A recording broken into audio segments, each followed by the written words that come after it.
వందనాలు తెలియజేస్తూ ఈరోజు మనము దేవుని యొక్క ఒక ఆవేదన, అంటే దేవుడు చాలా బాధతో అలాగే గొప్ప ప్రేమతో పలికేటువంటి ఒక మాట గురించి ఈరోజు మనము ఆలోచన చేయబోతున్నాం. అదేంటంటే యెషయా గ్రంథము 48వ అధ్యాయము, యెషయా గ్రంథము 48వ అధ్యాయము 17 నుంచి 19 వచనాలు. నీ విమోచకుడును ఇశ్రాయేలు పరిశుద్ధ దేవుడునైన యెహోవా ఇలాగూ సెలవిచ్చున్నాడు, నీకు ప్రయోజనము కలుగునట్లు నీ దేవుడైన యెహోవానగు నేనే నీకు ఉపదేశము చేయుదును. నీవు నడవలసిన త్రోవను నేను నడిపించుదును. నీవు నా ఆజ్ఞలను ఆలకింపవలనని నేనెంతో కోరుచున్నాను. ఆలకించిన యెడల నీ క్షేమము నది వలెను, నీ నీతి సముద్ర తరంగం వలె ఉండును. నీ సంతానము ఇసుక వలె విస్తారమగును, నీ గర్భఫలము దాని రేణు వలె విస్తరించును. ఈరోజు దీని గురించే మనము నేర్చుకోబోతున్నాం. ఈరోజు మన పాఠం ఏంటంటే దేవుని యొక్క మాటలను అంగీకరించటం, వాక్యమును అంగీకరించుట, లేదా దేవుని యొక్క మాటలను విశ్వసించుట. నేను అక్కడ రాశాను, ఆలకించుట, అంగీకరించుట, అలాగే నమ్ముట, విశ్వసించుట, గైకొనుట, ఇవన్నీ కూడా ఒకే పదాలు. ఒప్పుకోవటము, లోబడటము. మనుషుడు దేవుని యొక్క మాటకు లోబడాలి, దేవుని యొక్క మాటను అంగీకరించాలి. అది చూడండి, నేనెంతో కోరుచున్నాను అంటున్నాడు. దేవుడు ఎంతో కోరుచున్నాడు. ఏం కోరుతున్నాడు అంటే నా మాట వింటే బాగుండు అని కోరుకుంటున్నాడు. చూడండి, మన సమాజంలో చాలా మందిని చూస్తుంటాం. ఉదాహరణకి ఒక టీచరు పిల్లల మీద జాలి పడతా ఉంటాడు. అరే వీళ్ళు చక్కగా చదువుకుంటే బాగుండు కదా, వాళ్ళ అమ్మా నాన్న కష్టపడి చదివిస్తున్నారు, వీళ్ళేమో ఈజీగా తీసుకుంటున్నారు జీవితాన్ని, సమయాన్ని వృధా చేస్తున్నారు, పోకిరి శాస్త్రాలు చేస్తున్నారు, చెడు సవాసాలు పడుతున్నారు. టీచర్ ఎంతో బాధపడతాడు. అయ్యో వీళ్ళ భవిష్యత్తు పాడైపోతుందే, వీడు ఇప్పుడు చదువుకుంటే కదా రేపు బాగుపడేది అని ఒక టీచర్ బాధపడతాడు. అలాగే పెద్దలు ఉన్నారు, వయసులో పెద్దవారు ఈ యవనస్తులను చూసినప్పుడు బాధపడుతుంటారు. వాళ్ళ యొక్క చేష్టలు, వాళ్ళు చేసేటువంటి పనులు ఇవన్నీ చూసినప్పుడు బాధపడతారు.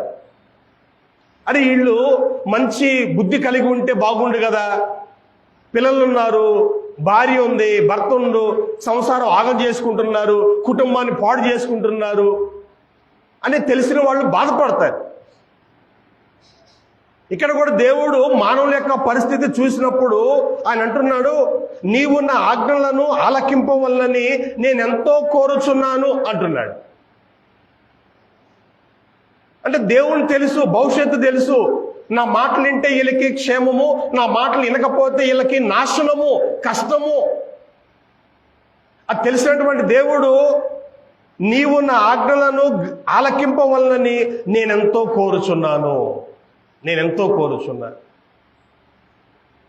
కాబట్టి దీని గురించి ఈరోజు మనము ఆలోచన చేద్దాం. ముందుగా దేవుని యొక్క మాట అనేటువంటి దీని గురించి మనము ఆలోచన చేద్దాం. దేవుని యొక్క మాట, వాక్యము, మనకి తెలుగు బైబిల్లో వాక్యము అని ఉంటుంది. వాక్యము. యోహాను ఏం చెప్తాడంటే, యోహాను సువార్త 1వ అధ్యాయం 1వ వచనంలో, ఆది యందు వాక్యం ఉండెను, వాక్యము దేవుని యొద్ద ఉండెను, వాక్యము దేవుడై ఉండెను అంటాడు. అంటే ఈ వాక్యము అనేటువంటి దేవుని యొక్క మాట అనేటువంటిది ఆదిలోనే ఉంది. ఆది యందు వాక్యం ఉండెను, వాక్యము దేవుని యొద్ద ఉండెను, వాక్యము దేవుడై ఉండెను. కాబట్టి దేవుడు మొదటి నుంచి కూడా మాట్లాడతాడు. ఆయన మాటలు ఎలా ఉంటాయంటే, చూడండి ఎలా ఉంటాయంటే ఆ మాటలు, యెషయా గ్రంథంలో మనం చూసాము 48వ అధ్యాయంలో, నీకు క్షేమము, నీకు నీతి, నీ సంతానము విస్తారంగా ఉంటుంది. అంటే దేవుని యొక్క మాటలు మనము ఆలకిస్తే మనము క్షేమంగా ఉంటాము, నీతి కలిగి ఉంటాము. అలాగనే మనము సంతాన విషయములో విస్తరించిపోతాం. ఇవి 3 మాత్రమే చెప్పాడు ఇక్కడ. వాస్తవానికి దేవుని యొక్క మాట వినటం వలన మనకి చాలా ఉపయోగాలు ఉన్నాయి. ఒకసారి మనం 119వ కీర్తనలో, నిజంగా 119వ కీర్తన రాసినటువంటి వ్యక్తి ఎవరో తన పేరు రాసుకోవాలా. వాస్తవానికి ఒక కీర్తన రాసినప్పుడు పైన వాళ్ళ పేరు రాసుకుంటారు, ఇది నా పాట, నేను రాశాను అని. కానీ కీర్తన గ్రంథంలో కొన్ని కీర్తనలు వాళ్ళ పేరు రాసుకోవాలా, అలాంటి కీర్తనలు కొన్ని ఉన్నాయి కీర్తన గ్రంథంలో. దావీదు 73 రాశాడు. ఆయన ప్రతిసారి కూడా పైన ఇది దావీదు కీర్తన అని రాసుకుంటాడు. మోషే రాశాడు, ఆయన పేరు రాసుకున్నాడు. సొలొమోను రాశాడు, ఆయన పేరు రాసుకున్నాడు. కోరహు కుమారులు రాశారు, వాళ్ళ పేరు రాసుకున్నారు.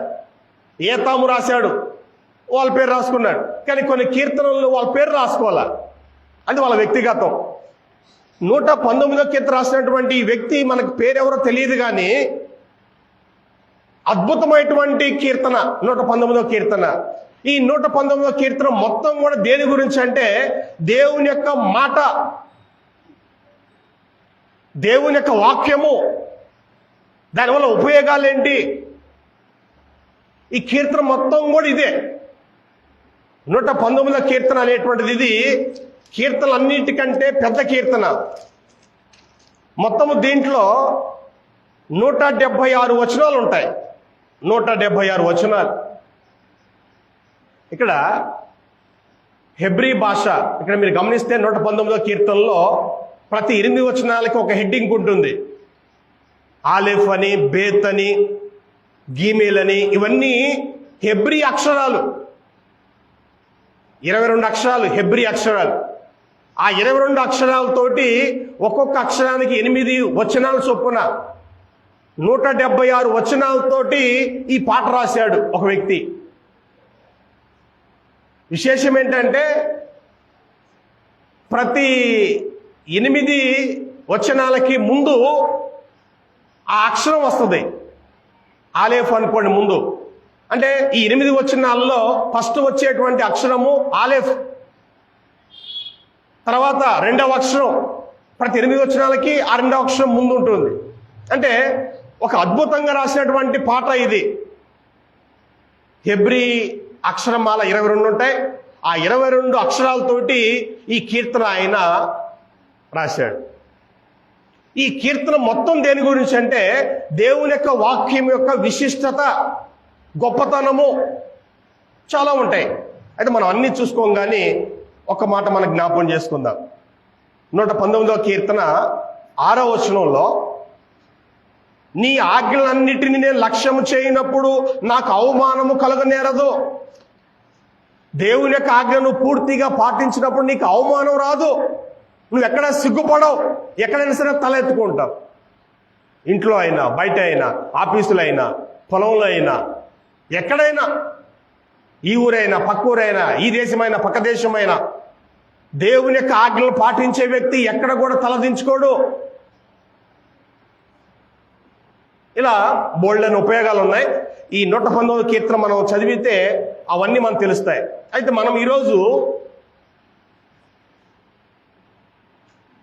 మనం ఏం చూడబోతామంటే దేవుని యొక్క మాట ఆలకించిన వారెవరు, వాళ్ళు పొందినటువంటి మేళ్ళేంటి, ఎవరు విని కూడా వదిలేశారు, దేవుని యొక్క మాటను ఎవరు లెక్క చేయలేదో, వాళ్ళు ఎలాంటి నష్టాలు, శాపాలు అనుభవించారో వాటిని మనం ఈరోజు ఆలోచన చేయబోతున్నాం. మనం ఎప్పటికీ ఒక మాట గుర్తుంచుకోవాలి.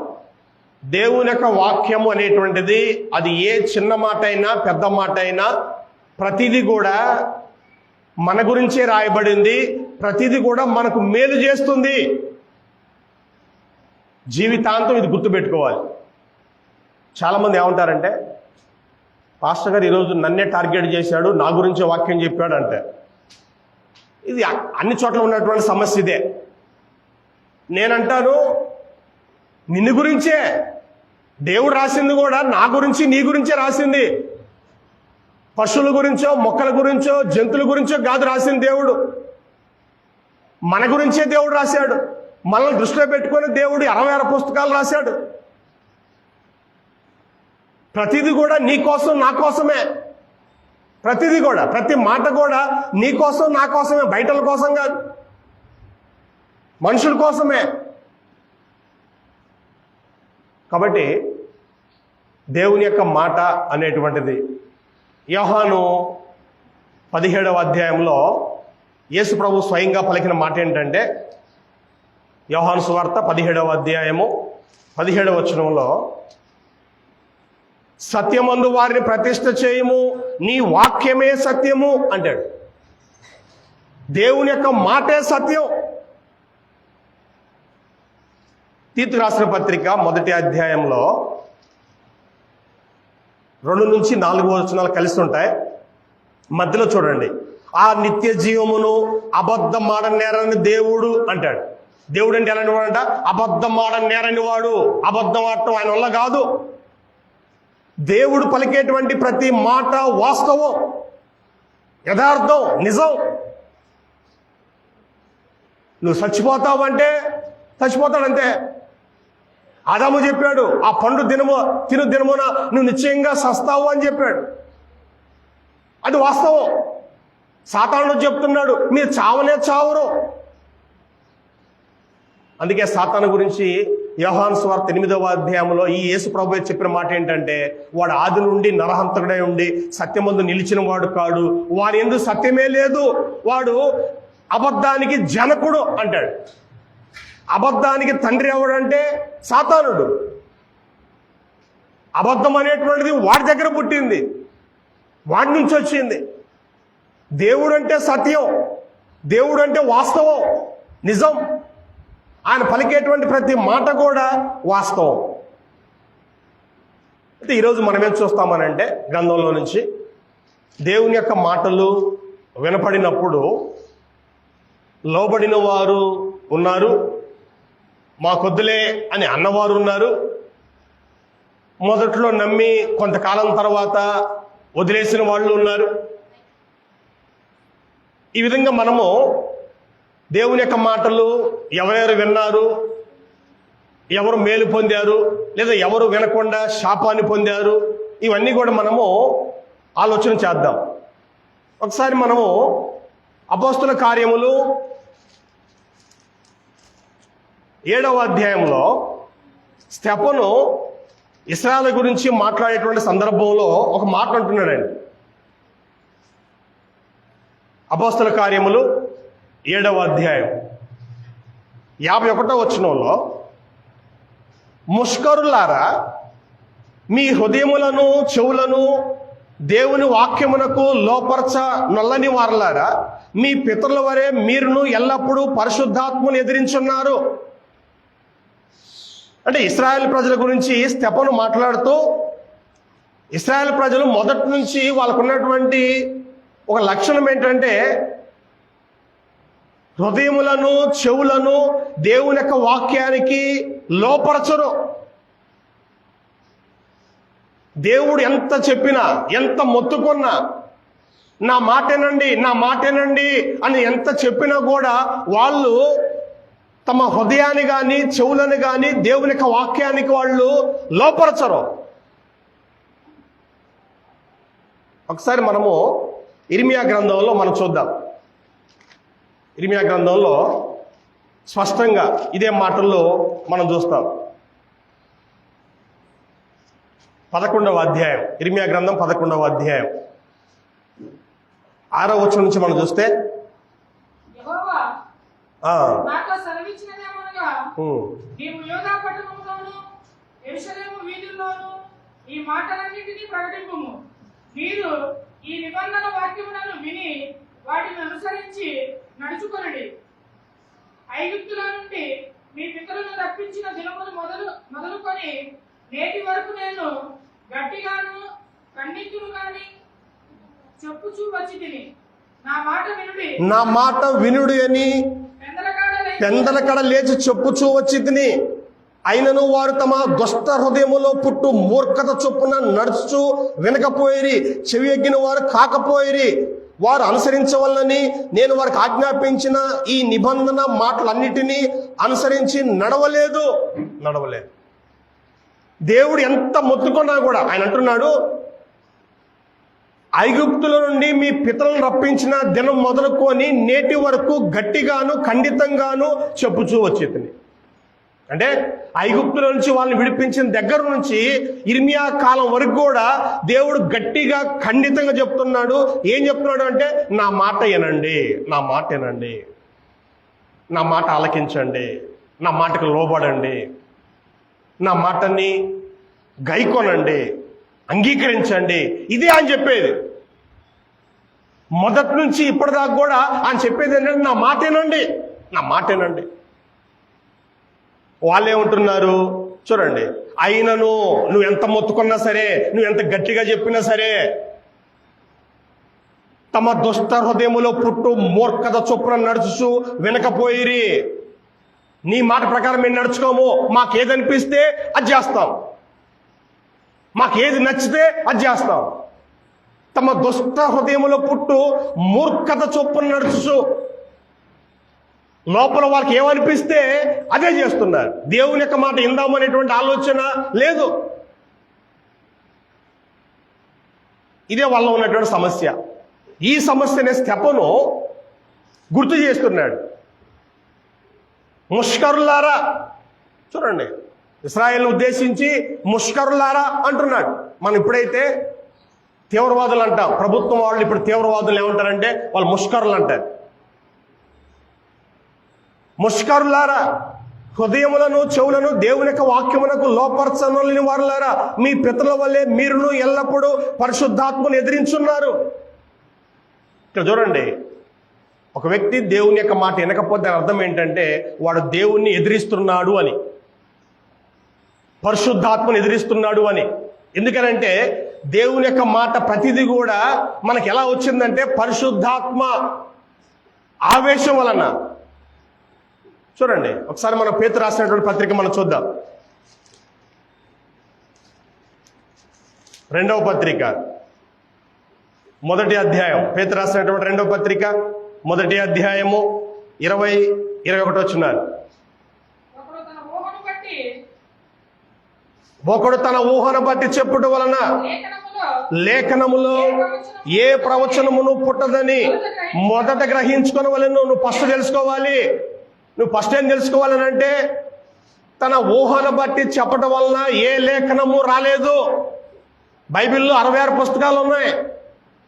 ఇంచుమించుగా 40 మంది వ్యక్తులు బైబిల్ రాశారు. ఈ 40 మంది వ్యక్తులు కూడా ఏ ఒక్క మాట కూడా తమ ఊహను బట్టి చెప్పలా. ముందు మీరు తెలుసుకోవాలి. ఒక ఆయన అంటాడు, ఏమంటే బైబిల్ రాసింది కూడా దేవుడేగా, మనుషులేగా రాసింది అంటాడు. దేవుడే రాయలేదుగా, దేవుడు పైనుంచేమో పడేయలేదుగా పుస్తకాన్ని,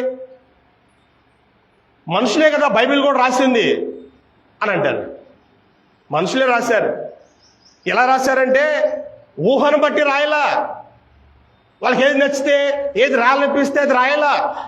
లోకంలో చాలా పుస్తకాలు ఉన్నాయి, నవలలని, చూడండి, కథలని, ఇలా లోకంలో చాలా పుస్తకాలు రాశారు. పాఠ్య పుస్తకాలు ఉన్నాయి. అవన్నీ మనుషులు తమకున్నటువంటి జ్ఞానాన్ని బట్టి, తమకు వచ్చినటువంటి ఆలోచనలు బట్టి రాస్తారు.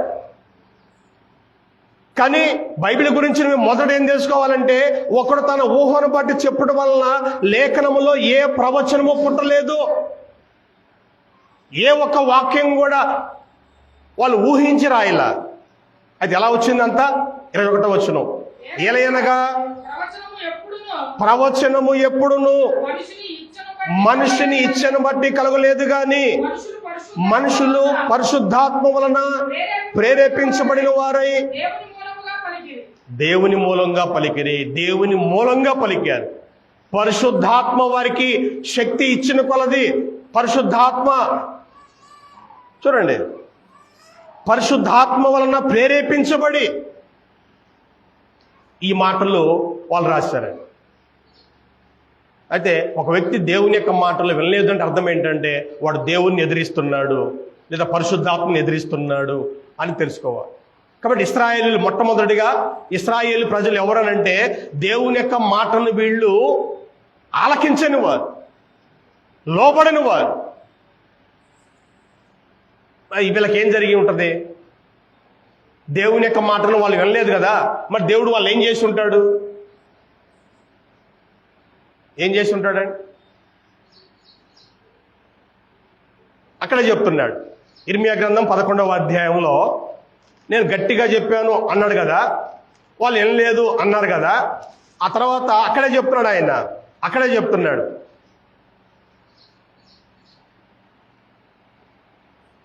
ఎనిమిదవ వచనం చివరిలో చూడండి. నేను వారికి ఆజ్ఞాపించిన ఈ నిబంధన మాటలంటే అనుసరించి నడవలేదు గనక ఆ నిబంధనలోని వాటన్నిటినీ వారి మీదకి రప్పించుచున్నాను. వినలేదు కాబట్టి ఆ నిబంధనలు ఏమున్నాయో అవన్నీ వారి మీదకి రప్పిస్తున్నాను. ఏమున్నాయి ఆ నిబంధనలో? ఏమున్నాయండి? మీకు చాలాసార్లు చెప్పాను. ద్వితోపదేశకాండము 28వ అధ్యాయములో మొత్తం 68 వచనాలు ఉంటాయి. 68 వచనాల్లో 14 వచనాలే దేవుని యొక్క మాట వింటే వచ్చే లాభాల గురించి మాట్లాడాడు. మిగతా 54 వచనాలు కూడా దేవుని మాట వినకపోతే వచ్చేటువంటి శాపాలు మాట్లాడాడు. 54 వచనాలు శాపం గురించి మాట్లాడాడు. ఇప్పుడు దేవుడు అంటున్నాడు, వాళ్ళు నడవలేదు కనుక నేను ఆ నిబంధనలోని వాటన్నిటినీ వారి మీదకి రప్పించుచున్నాను. ఏమున్నాయండి? ద్వితోపదేశకాండం 28వ అధ్యాయం తీద్దాం. ద్వితోపదేశకాండం 28వ అధ్యాయం 15వ వచనం నుంచి మనం చూస్తే, ఒక వ్యక్తి దేవుని యొక్క మాట వినకపోతే ఏం వస్తాయో అక్కడ కొన్ని చెప్పాడు. మనము అన్ని చూడం కానీ కొన్ని చూద్దామండి. 22వ వచనంలో యెహోవా క్షయరోగము చేతను, జ్వరము చేతను, మంట చేతను, మహాతాపం చేతను, ఖడ్గము చేతను, కంకి కాటుక చేతను, బూజు చేతను నిన్ను కొట్టును, నీవు నశించే వరకు అవి నిన్ను తరుమును. క్షయరోగం, టీబీ అంటాం కదా, భయంకరమైన రోగం అది. జ్వరాలు, మంట, లోపల మంట, మహాతాపం అంటే ఎండలు ఎక్కువ కావటం, 60 డిగ్రీలు 50 డిగ్రీలు అంటాం కదా, మహాతాపము. ఖడ్గము చేత అంటే యుద్ధాలు రావటం. ఇండియా పాకిస్తాన్ యుద్ధం చేస్తూ ఉన్నారు చూడండి. అటు చూస్తే ఇజ్రాయేలు వాళ్ళు యుద్ధం చేసుకుంటున్నారు. ఎటు చూసినా యుద్ధాలే. రష్యా, ఉక్రెయిన్ వాళ్ళు యుద్ధాలు చేసుకుంటున్నారు. దేవుని యొక్క మాట వినకపోతే యుద్ధాలు. ఆ తర్వాత కంకి కాటుగా బూజు చేత నిన్ను కొట్టున్నావు, పంటలకు వచ్చేటువంటి రోగాలు. మనం చెప్పుకున్నాం కదా, ఈ పురుగు మందుల కంపెనీ వాళ్ళు బాగుపడుతున్నారు, కోట్లు సంపాదిస్తున్నారు. రైతులేమో అప్పులైపోయి చచ్చిపోతున్నారు. దేవుని యొక్క మాట వినకపోతే వచ్చే నష్టాలు ఇవన్నీ కూడా ఇక్కడ నుంచి 15వ వచనం నుంచి చివరి దాకా కూడా అన్నిటికంటే ఘోరమైనటువంటిది మనం గమనిస్తే ఒక్కసారి మనం చూద్దాం. 53వ వచనం చూద్దాం. 53వ వచనం, అప్పుడు ముట్టడిలోను నీ శత్రువు నిన్ను పెట్టి ఇబ్బందులోను నీ గర్భఫలమును అనగా నీ దేవుడు యెహోవా నీకు ఇచ్చిన నీ కుమార్తెల యొక్క మాంసం తిందువు. దేవుడు బిడ్డలు ఇచ్చింది ఏంటికండి? నువ్వు సంతోషంగా ఉండాలి, నీ వంశం అభివృద్ధి పొందాలని దేవుడు నీకు బిడ్డలను ఇచ్చాడు. వీళ్ళు దేవుని యొక్క మాట వినకపోతే దేవుడు చెప్తున్నాడు, నీ పిల్లల మాంసం నువ్వు తింటావు, నీ పిల్లల మాంసం నువ్వు తింటావు అన్నాడు. తిన్నారా? విలాపవాక్యం మనం చూస్తే పిల్లల మాంసం వండుకొని తిన్నారు. చూడండి, భయంకరం. కాబట్టి దేవుడు అంటున్నాడు, నువ్వు నా మాట వినకపోతే ఆ నిబంధనలో ఏమైతే ఉన్నాయో వాటన్నిటినీ నీ మీదకి రప్పిస్తున్నాను. కాబట్టి దేవుని యొక్క మాట ఆలకించకుండా, దేవుని మాటను అంగీకరించకుండా శపించబడిన వారు ఎవరు అని అంటే మనం చెప్పాల్సినటువంటి మొట్టమొదటి జనాంగం ఏంటంటే ఇశ్రాయేలీలు అని చెప్పాలి. ఇశ్రాయేలీలు వీళ్ళు దేవుణ్ణి ప్రత్యక్షంగా వాళ్ళు ఎన్నో సందర్భాల్లో దేవుని యొక్క కార్యాలు చూశారు, దేవదూతలను చూశారు, వాళ్ళతో మాట్లాడారు. చూడండి, ఇలా వాళ్ళు దేవునితో వాళ్ళు ఎంతో అన్యోన్య సహవాసం కలిగి జీవించారు. అలాంటి ఈ వ్యక్తులు దేవుడు స్వయంగా చూడండి, నిర్గమాకాండ 20వ అధ్యాయంలో సీనాయి పర్వతం మీద 10 ఆజ్ఞలు దేవుడు స్వయంగా వాళ్ళతో మాట్లాడిన సందర్భం, రాసినటువంటి సందర్భం. దేవుడు అంటే రాతి పలకల మీద సొంత చేతితో దేవుడు యొక్క చేవురాత అంట 10 ఆజ్ఞలు అంటే. అలా దేవుడు వారికి ఆజ్ఞలు ఇచ్చి వాళ్ళతో మాట్లాడితే వాళ్ళు ఏం చేశారంటే, నువ్వు చెప్పేది చెప్పుకో, మేము మాత్రం నీ మాట వినము, నువ్వు ఎంతని చెప్పు, ఎంత గట్టిగాని చెప్పు. ఒకసారి మనం చూద్దాం, నిర్గమాకాండ 20వ అధ్యాయంలో దేవుడు వారితో మాట్లాడేటువంటి సందర్భం.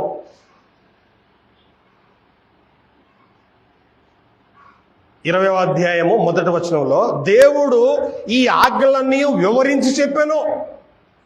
దేవుడే వివరించి చెప్పాడంట. కిందకు వద్దాం, ఏం చెప్పాడనేటువంటిది మనకు తెలుసు, 10 ఆజ్ఞలు. ఆ తర్వాత కిందకు వద్దామండి. 18వ వచనంలో ప్రజలందరూ ఆ ఉరుములు, ఆ మెరుపులు, ఆ బోరధ్వని, ఆ పర్వత ధూమమును చూసిరి. ప్రజలు చూసి తొలగి దూరంగా నిలిచి మోషేతో ఇట్లన్నది, నీవు మాతో మాట్లాడు, మేము విందుము, దేవుడు మాతో మాట్లాడినలా మేము చనిపోదుము. దేవుడు మాట్లాడుతూ ఉంటే అక్కడ భూకంపం వచ్చింది, ఉరుములు, మెరుపులు. అవన్నీ చూసినటువంటి ప్రజలు అంటున్నారు, దూరం వెళ్ళిపోయారంట. దూరం వెళ్ళిపోయి మోషే గారు మీరు మాట్లాడండి, మేము వింటాం. దేవుడు మాతో మాట్లాడితే మేము చచ్చిపోతామండి, మేము తట్టుకోలేము. ఇంత భయంకరంగా వాళ్ళు భయపట్టాలనే కింద చూడండి ఏమన్నాడు 20వ వచనంలో, అందుకు మోషే భయపడకుడి, మిమ్మల్ని పరీక్షించుటకును మీరు పాపం చేయకుండానట్లు ఆయన భయం మీకు కలుగుటకును దేవుడు ఏం చేశానని ప్రజలతో చెప్పాను. దేవుడు ఎందుకు వచ్చాడు అంటే, దేవుడు ఎందుకు మాట్లాడుతున్నాడు అంటే మీకు భయం రావాలా. మీరు ఆ భయం చేత పాపం జోలికి పోకూడదు. దేవుడు 10 ఆజ్ఞలు చెప్తున్నాడు కదా, వివరించి చెప్తున్నాడు కదా, మీరు ఆ భయం చేత పాపం చేయొద్దు, ఆ ఆజ్ఞల నుంచి తొలగిపోవద్దు, ఆ భయం మీకు ఉండాలని దేవుడే స్వయంగా వేం చేశాడు. దేవుని యొక్క భయం వారికి వచ్చిన ఆ సమయంలో దూరంగా తొలగిపోయారు. మరి ఆ భయం వచ్చినప్పుడు జాగ్రత్తగా పాటించాలిగా, దేవుని యొక్క మాటలు పాటించాలిగా. ఏం చేశారు తెలుసా, ఆ భయం కాసేపే భయం, తర్వాత దేవుని యొక్క ఆజ్ఞల వాళ్ళు తొలగిపోతూనే ఉన్నారు. ఒకసారి మనము ఇదే నిర్గమాకాండము 32వ అధ్యాయం చూడండి. 20వ అధ్యాయంలో దేవుడు వారికి 10 ఆజ్ఞలు ఇచ్చాడు కదా, 10 ఆజ్ఞలు ఇచ్చాడు. ఆ తర్వాత మందిరం కట్టమని చెప్పాడు, మందిరం బాగానే కట్టారు, దాన్ని ఓపెన్ చేసుకున్నారు, అంత బాగానే ఉంది. 32వ అధ్యాయం చూడండి, 32వ అధ్యాయంలో 25వ అధ్యాయంలో మందిరం కట్టమని చెప్పాడు, ఆ కొలతలు అవన్నీ కూడా ఇచ్చాడు, వాళ్ళు దాన్ని తయారు చేస్తూనే ఉన్నారు. 39వ అధ్యాయంలో మనము ఆ ముగింపు చూస్తాము, 40వ అధ్యాయంలో దాన్ని ఓపెన్ చేసినట్టుగా మనం చూస్తాం. ఈ లోపు చూడండి, అంటే ఒకవైపు దేవుని యొక్క మందిరము తయారవుతూ ఉంటే మధ్యలో ఏం జరిగింది చూడండి. 32వ అధ్యాయం మోషే కొండ దిక్కుండా తడువు చేయట ప్రజలు చూసినప్పుడు, అంటే మోషే ఇంకా దేవుని దగ్గరే ఉండి ఏమేం చేయాలో అవన్నీ ఆయన వింటున్నాడు. మనకు తెలుసు కదా, మోషే 40 రోజులు తినకుండా తాకుండా, భోజనం లేదు, నీళ్ళు లేవు, 40 రోజులు ఆయన కటిక ఉపవాసం ఉండి ఇశ్రాయేల్ ప్రజల కోసం ఆయన నిబంధన పలకలు, నిబంధన వాక్యాలు ఆయన తయారు చేస్తూ ఉంటే చూడండి, ఆయన కొండ మీద ఉంటే ఈలోపు కింద చూడండి ఏం జరుగుతూ ఉందో. మోషే కొండ దిక్కుండా తడవ చేయట ప్రజలు చూసినప్పుడు ఆ ప్రజలు అహరోనుతో కూడి వచ్చి, లెమ్ము మా ముందర నడుచుటకు మాకు ఒక దేవతను మా కొరకు చేయము. 10 ఆజ్ఞలు మొట్టమొదటి ఆజ్ఞ ఏంటంటే, నేను తప్ప వేరొక దేవుణ్ణి కొండకూడదు, అది మొదటిది. రెండవది, ఏ రూపం చేసుకోకూడదు, దేనికి సాగిల పడకూడదు, అది రెండవ ఆజ్ఞ. ఆ ఆజ్ఞలు చెప్పాడు దేవుడు, వాళ్ళు విన్నారు, భయపడి దూరంగా తొలగిపోయారు. ఇంకా మోషే చాలా ఆజ్ఞలు కూడా ఆయన తయారు చేస్తున్నాడు. ఆ తర్వాత మందిరం కట్టమని దేవుడు చెప్తే ఆ కొలతలు ఏంటో ఇవన్నీ మోషే మొత్తం లిస్ట్ రాసుకుంటున్నాడు. ఈలోపు ప్రజలు ఏమన్నారండి, ఈ మోషే ఏమైపోయాడు మాకు తెలియదు, మా ముందరం నడుచుటకు మాకు ఒక దేవతను చెయ్యి. మనుషులకి ఏం కావాలంటే, వాళ్ళ దేవుడు వాళ్ళకి కనపడాలి, ఆ దేవుడిని వాళ్ళు ఊరేగించాల, ఆయన ఊరేగిస్తూ వీళ్ళు డ్యాన్సులు వేయాల, తాగాల, ఎగరాల, డప్పులు వాయించుకుంటా ఎగరాల, అది ఇష్టం. కాబట్టి వీళ్ళు అంటున్నారు, మా ముందర నడుచుటకు మాకు ఒక దేవతను తయారు చేయము. దేవుడు ఏం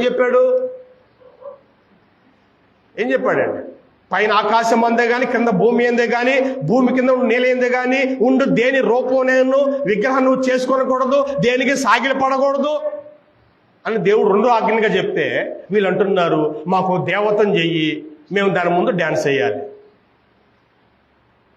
బంగారం తెమ్మంటే బంగారం తెచ్చారండి. మామూలుగా డబ్బులు ఇవ్వరు కదా. మీ భార్య చెవులు కొన్నాయి, ముక్కులు కొన్నాయి కదా, మీ కుమార్తెలకి చెవులకి ముక్కులకి బంగారం ఉంది కదా, అది తీసుకురాండి నేను చేస్తాను అనగానే వెంటనే ఇంటికి వెళ్ళి భార్య దగ్గరికి వెళ్ళి, కుమార్తె దగ్గరికి వెళ్ళి వాళ్ళ ముక్కులకి చెవులకున్న బంగారం తీసుకొచ్చి అహరోనుకి ఇస్తే ఆయన ఒక దూడను చేశాడంట. 6వ వచనం, మర్నాడు వారు ఉదయమునే లేచి, ప్రార్థనకు రమ్మంటే ఉదయాన్నే లేవరు, మీరు లేచేది 9ంటికి అంటారు. ఇప్పుడు ఏంటి ఇక్కడ పండగ, బొమ్మ ముందు డ్యాన్స్ వేయాలా, తిరణాలు అనగానే వారు ఉదయమునే లేచి దహన బలులను సమాధాన బలులను అర్పించిరి. అప్పుడు జనులు తినుటకును త్రాగుటకును కూర్చుండి ఆడుటకు లేచిరి. గొర్రెలు కోసుకొని మేకలు కోసుకొని మాంసం తిని ఆ మందు దాగి ఇక డ్యాన్స్ చేస్తున్నారు, మా దేవుడు అని ఉదయాన్నే లేచి. దేవుడు ఏ రూపం చేసుకోకూడదు అని చెప్తే, ఆ చెప్పినటువంటి ఆ మాట కొద్దిసేపటి తర్వాతనే వాళ్ళు ఏం చేశారంటే ఒక బొమ్మను చేసుకొని, ఆవుదోడ బొమ్మను చేసుకొని, ఏ రూపం చేసుకోవద్దు అనగానే ఆవుదోడ బొమ్మను చేసుకొని దాన్ని పూజిస్తున్నారు. ఇదే మా దేవుడు, ఇదే యెహోవా అని పూజిస్తున్నారు. ఇంకా నయం, దానికి ఇంకో పేరు పెట్టలా, యెహోవా అనే పెట్టారు. ఇదే మా దేవుడైన యెహోవా అని పేరు పెట్టారు. దేనికి? ఆవుదోడ. చూడండి, అంటే ఇశ్రాయేలు ప్రజలు దేవునితో ఇంత స్నేహం చేసి దేవుని యొక్క మాటలు విని భయపడి దూరంగా తొలగిపోయి, అలాంటి భయము వాళ్ళు ఎంతోసేపు ఉంచలేదు, త్వరలోనే వాళ్ళకు బొమ్మను చేసుకొని డ్యాన్సులు వేస్తున్నారు. మరి దేవుడు చూస్తూ ఊరుకుంటాడా? చూడండి, వీళ్ళకి వచ్చినటువంటి శ్రమలు మనం గమనిస్తే, హిజ్కియా కాలంలోనేమో అష్షూరీయులు వచ్చి వీళ్ళ మొత్తాన్ని నాశనం చేశారు. ఎవరిని? 10 గోత్రాల వాళ్ళని. హిజ్కియా కాలంలో 10 గోత్రాల ప్రజలను అష్షూరీయులు వచ్చి నాశనం చేశారు. ఆ తర్వాత చివరిలో దినవృత్తాంతాల గ్రంథము 2వ దినవృత్తాంతాలు 36వ అధ్యాయంలో మిగిలినటువంటి 2 గోత్రాల వారిని, హిజ్కియా కాలంలోనేమో అష్షూరీయులు వచ్చి 10 గోత్రాల వాళ్ళని నాశనం చేశారు. వాళ్ళని భయంకరంగా వాళ్ళు చంపేశారు. ఇప్పుడు 36వ అధ్యాయంలో దినవృత్తాంత 2వ గ్రంథము 36వ అధ్యాయంలో ఇప్పుడు వీళ్ళ పరిస్థితి చూడండి. మిగిలినటువంటి ఈ 2 గోత్రాల పరిస్థితి మనం చూస్తే, దేవుడి వీళ్ళని ఎంత భయంకరంగా శిక్షిస్తున్నా చూడండి. 17వ వచనం,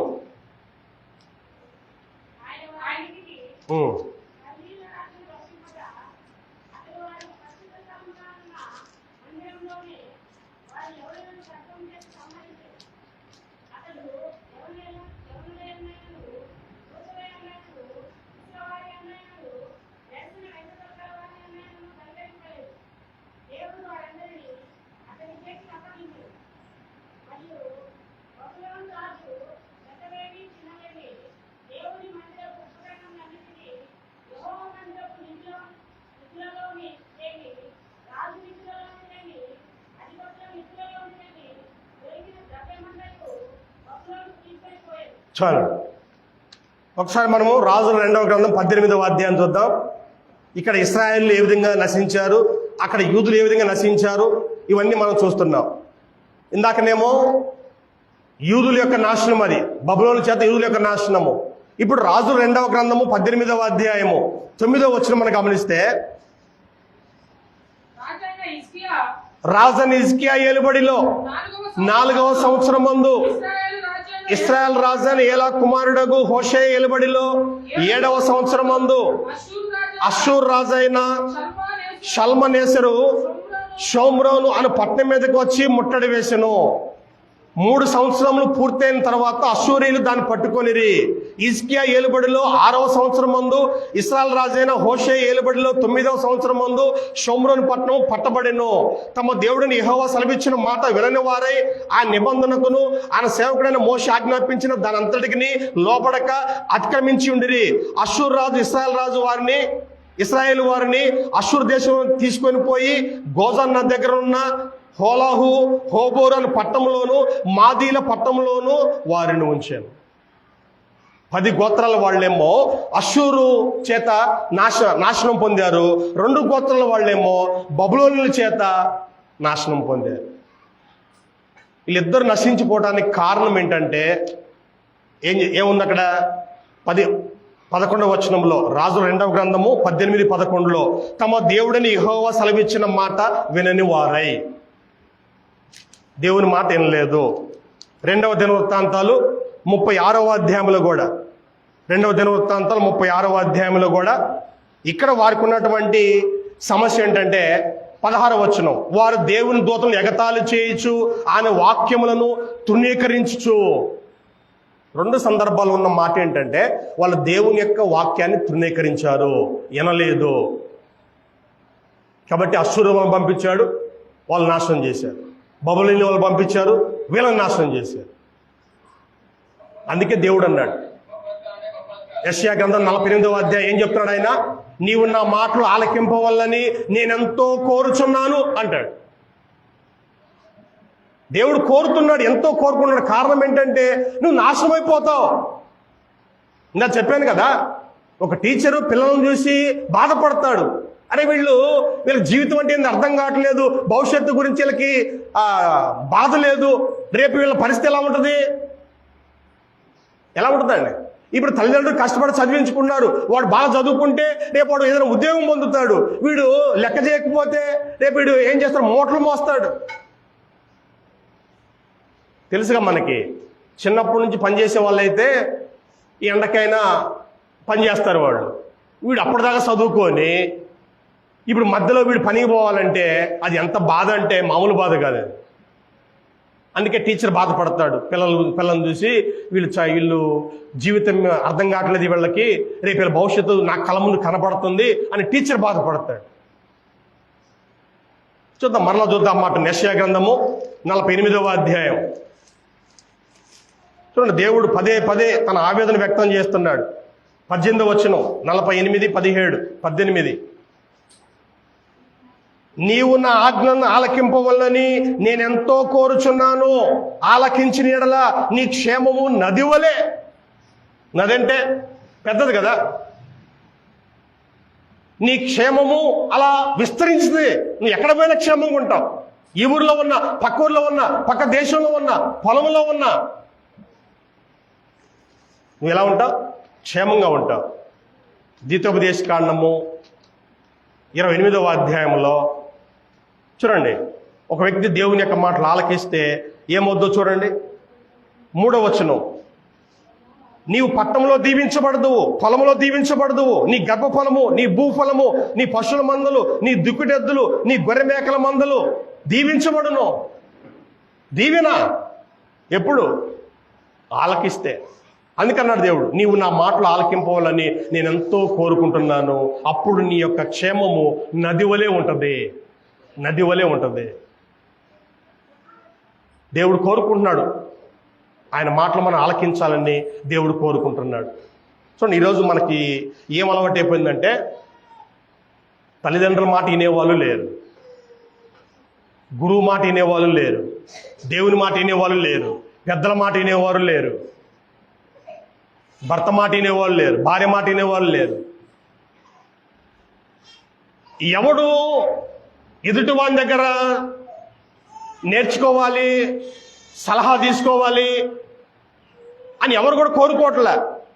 తనకి ఏది నచ్చితే అది చేస్తున్నాడు, లోపల ఏది అనిపిస్తే అది చేస్తున్నాడు. కానీ అది పెద్దలు చెప్పారే, తల్లిదండ్రులు చెప్పారే, దేవుడు చెప్తున్నాడే అని ఎవరు కూడా ఆ విధంగా ఆలోచించట్లా. నువ్వు నా చెప్పేది ఏంది? కొంతమంది, అంటే అందరూ ఆ మాట అనలే కానీ కొంతమంది ఎక్కువైపోయిన ఎలా ఉంటారంటే, నువ్వు నాకు చెప్తావా, అదేమంటే నువ్వు పెడుతున్నావా, నా పోషిస్తున్నావా, నేను ఉద్యోగం చేసుకుంటున్నా, నా జీవితం నా ఇష్టం, నేను పని చేసుకుంటున్నా, నా జీవితం నా ఇష్టం, నీ సొమ్మేం తాగట్లేదే, నీ సొమ్మేం తింటలేదే అంటారే. సరే ఓకే, పెద్దలు చెప్తే అలా అన్నావు, స్నేహితులు చెప్తే అలా అన్నావు, ఓకే. మరి నీ తల్లిదండ్రులు చెప్పిన వింటలేదు కదా, నీ తల్లిదండ్రులు నిన్ను పోషించారు కదా, నువ్వు ఈరోజు ఉద్యోగం చేస్తున్నావు అంటే కారణం ఎవరు? మీ అమ్మ నాన్న చదివించారు కదా, మరి వాళ్ళ మాట వినాలిగా. మరి దేవుని మాట వినాలి కదా. దేవుడు నీకు జీవితాన్ని ఇచ్చాడు, దేవుడు నీకు జీవాన్ని, ఊపిరిని, సమస్తం ఇస్తున్నాడు. మరి నువ్వు దేవుని యొక్క మాట వినాలి కదా. కాబట్టి దేవుని మాట విని పాటించకుండా ఎదిరించి నష్టపోయిన వాళ్ళు ఎవరంటే ఇశ్రాయేలు ప్రజలు. ఇశ్రాయేలు ప్రజలు వాళ్ళ గురించి మనకి పాత నిబంధనలు ఉంటుంది, క్రొత్త నిబంధన కూడా ఉంటుంది. దేవుని యొక్క ఉగ్రత అంట తుదముట్ట వారి మీదకి వచ్చిందంట. అంటే చివరి దాకా దేవుని యొక్క ఉగ్రత అనేటువంటిది వారి మీదకి వచ్చిందంట. ఆ ఒక వచనం మనం చూసుకొని ఆ తర్వాత విని మేలు పొందినటువంటి వాళ్ళ గురించి మనము 2 మాటలు మనం నేర్చుకొని ముగించుకుందాం. తెస్సలోనిక పత్రిక మనం గమనిస్తే మొదటి పత్రిక, ఈ పత్రికలో నుంచి మనము 2 విషయాలు నేర్చుకొని మనం ముగిస్తాం. యూదుల గురించి మాట్లాడుతూ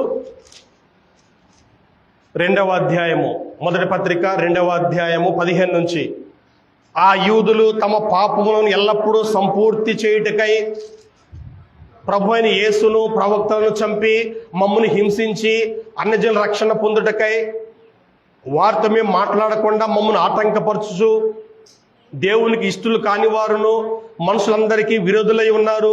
దేవుని ఉగ్రత తుదముట్ట వారి మీదకి వచ్చాను.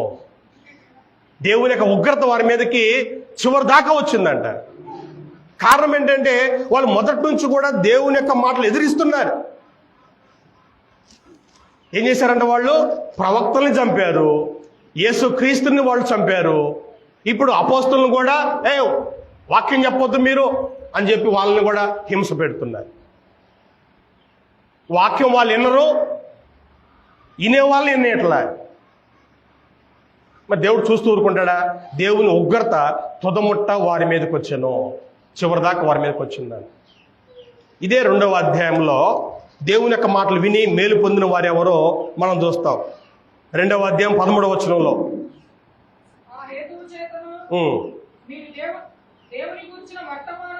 దేవుని గూర్చిన వర్తమాన వాక్యము మా వలన అంగీకరించినప్పుడు మనుషుల వాక్యమని ఎంచక అది నిజముగా ఉన్నట్టు దేవుని వాక్యమని దాన్ని అంగీకరించిది కనుక మేమును మానక దేవునికి కృతజ్ఞతాస్తుతులు చెల్లించున్నాము. ఆ వాక్యమే విశ్వాసులైన మీలో కార్యసిద్ధి కలుగజేయుచున్నది. తెస్సలోనిక పట్టణంలో ఉన్నటువంటి కొంతమంది ప్రజలు దేవుని యొక్క వాక్యాన్ని అంగీకరించారంట. ఎలాగంటే నిజముగా ఉన్నట్టు అది దేవుని యొక్క వాక్యం అని వాళ్ళు అంగీకరించారంట. తద్వారా వారిలో ఏమొచ్చిందంట చూడండి, 2వ వచనంలో, విశ్వాసంతో కూడిన మీ పనిని, ప్రేమతో కూడిన మీ ప్రయాసమును అంటున్నాడు. ఆ తర్వాత కిందకు వస్తే 7వ వచనం 8వ వచనంలో, కాబట్టి మాసియోనులోను అకయలోను విశ్వాసులందరికీ మాదిరి అయితిరి. ఎందుకనగా మీ యొద్ద నుండి ప్రభు వాక్యం మాసియోనులోను అకయలోను మ్రోగెను. అక్కడ మాత్రమే గాక ప్రతి స్థలమందును దేవుని ఎడల ఉన్న మీ విశ్వాసము వెల్లడాయను. వాళ్ళు దేవుని ఎంత నమ్మారు అనంటే, దేవుని యొక్క వాక్యం ఎంతగా నమ్మారు అంటే, ఆ నమ్మినటువంటి ఆ విషయాన్ని ప్రపంచంలో ఉన్నటువంటి అనేక దేశాలు వీళ్ళ గురించి మాట్లాడుకుంటున్నారు. నిజంగా దేవుని వాళ్ళు గొప్పగా నమ్మారండి. తెస్సలోనిక ఉన్నటువంటి మనుషులు, యూదులు ఉన్నారు, దాంట్లో అన్ని జనులు ఉన్నారు. నమ్మి మేలు పొందిన వాళ్ళు ఎవరనంటే తెస్సలోనికి ఉన్నటువంటి సంఘం, ఇంకా చాలా సంఘాలు ఉన్నాయి, ఫిలిప్పీలో ఉన్న సంఘం కానీ. నమ్మి మేలు పొందినటువంటి వాళ్ళు ఇలా ఉన్నారు. కానీ ఇశ్రాయేలు ప్రజలు దేవుని యొక్క మాటలు ఎన్నిసార్లు విన్నా కూడా ఒక్కసారి కూడా ఆయన గౌరవించాల. ఎన్ని శ్రమలు వాళ్ళు పొందారు అంటే సమయం లేదు కానీ మనకి. ఒకప్పుడు ఇశ్రాయేల్ అంటే అందరూ వణికేవాళ్ళు, కానీ ఇప్పుడు చిన్న చిన్న వాళ్ళు వచ్చి వీళ్ళ మీద యుద్ధం చేసి గెలుస్తున్నారు. చిన్న చిన్న వాళ్ళు వచ్చి ఒకసారి హాయి అనేటువంటి ఒక పట్టణం మీద యుద్ధానికి వెళ్ళారు ఇశ్రాయేలీలు. అప్పుడు యెహోషువ ఉన్నాడు.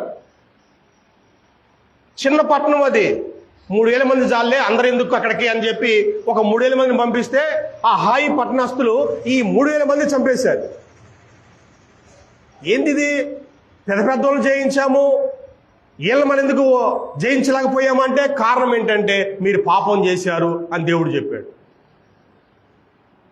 అప్పటి నుంచి వాళ్ళు చేసినటువంటి పాపాన్ని బట్టి చిన్న చిన్న వారి చేత కూడా వాళ్ళు ఓడిపోతున్నారు, జయించబడుతున్నారు.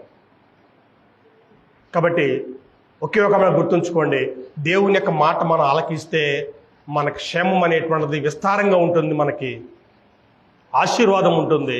దేవుని యొక్క మాట వినకపోతే, ఆలకించకపోతే, గైకొనకపోతే గొప్ప శాపాన్ని మనం అనుభవిస్తాం. దేవుడు చెప్తున్నాడు, గ్రంథంలో ఏవైతే ఉన్నాయో అవన్నీ మీ మీదకి పంపిస్తారు. గ్రంథంలో ఏముందండి? అగ్ని ఆరదు, పురుగు చావదు, అగ్ని జ్వాలలు, నీళ్ళిచ్చే వాళ్ళు కూడా ఉండరు. అయ్యా దాహము అని ధనవంతుడు అడుగుతున్నా ఒక్కడు కూడా కనికరపడట్లే, లేదు నీళ్ళిచ్చే వాళ్ళు లేరు. అగ్నిలో యాతన పడతావు, అగ్ని ఆరదు, పురుగు చావదు. ఇవన్నీ రేపు మనం చూస్తాం. ఎప్పుడు దేవుని యొక్క మాట ఆలకించకపోతే నిత్య నాశనము, నిత్య శిక్ష, నరకము, అగ్నిగుండము. ఛాయిస్ అనేటువంటిది మంది. దేవుడు మాత్రం ఎవరిని బలవంతం చేయడు. దేవుడు మాత్రం కోరుకుంటున్నాడు, నీవు నా మాటలు ఆలకింపవాలని నేను ఎంతో కోరుకుంటున్నాను. ఇంటే దీవించబడతావు, వినకపోతే నష్టపోతావు. కానీ దేవుడు ఏం చేస్తాడంటే అప్పుడు కూడా ఏడుస్తాడు. ఇప్పుడు బాధపడుతున్నాడు, లోబడతారేమని చూస్తున్నాడు. రేపు దేవుడు నువ్వు నరకంలో కాలుతుంటే అప్పుడు కూడా దేవుడు బాధపడతాడు, సంతోషపడేవాడు కాదు ఆయన. అయ్యో నేను చెప్పాను వీళ్ళు వినలేదు, జీవితాన్ని నాశనం చేసుకున్నారు అని రేపు దేవుడు కూడా ఏడుస్తాడు నీతో పాటు. కాబట్టి ఇక్కడైనా మా అందరం మేల్కొని దేవుని యొక్క మాటలు విందాము. మరలా చెప్తున్నాను, దేవుని యొక్క మాట వినటం వలన నీకు లాభమే కానీ ఎక్కడా నువ్వు నష్టపోవు, ఎక్కడ నష్టపోవు. దేవుని మాట విన్నటువంటి ప్రతి వారు కూడా సంతోషంగా ఉంటారు, సమాధానంగా ఉంటారు, క్షేమంగా ఉంటారు, సంతానంతో విస్తారంగా ఉంటారు. వినకపోతే నష్టం. కాబట్టి మీరు అందరూ దేవుని యొక్క మాట వినాలి. యవనస్తులైనా, పెద్దవాళ్ళైనా, స్త్రీలైనా, పురుషులైనా అందరూ కూడా దేవుని మాట వినండి. మీ జీవితాలను మీరే ఫలవంతంగా చేసుకోండి. లేదులేండి మాకు నచ్చినట్లుగా జీవిస్తామనంటే చాలా బాధపడతాం. భవిష్యత్తు అనేటువంటిది నీకు దారుణంగా ఉంటుంది. అప్పుడు నువ్వు ఎంత ఏడ్చినా కూడా సహాయపడే వాళ్ళు ఉండరు. ఆ విషయం దృష్టిలో ఉంచుకొని జీవితాలు బాగు చేసుకుందాం. దేవుని యొక్క మాటను ఆలకిద్దాం. దేవుడు చెప్పినట్లుగా నడుచుకుందాం, ఎదిరించొద్దు. దాని మాట, దేవుని యొక్క మాటను మనం విందాము, మేలు పొందుదాం. మీ అందరికీ వందనాలు తెలియజేస్తూ మాటలు ముగిస్తా ఉన్నాను. ప్రార్థన చేస్తూ మనం రొట్టె విరిచే కార్యక్రమాన్ని జరిగించుకుందాం.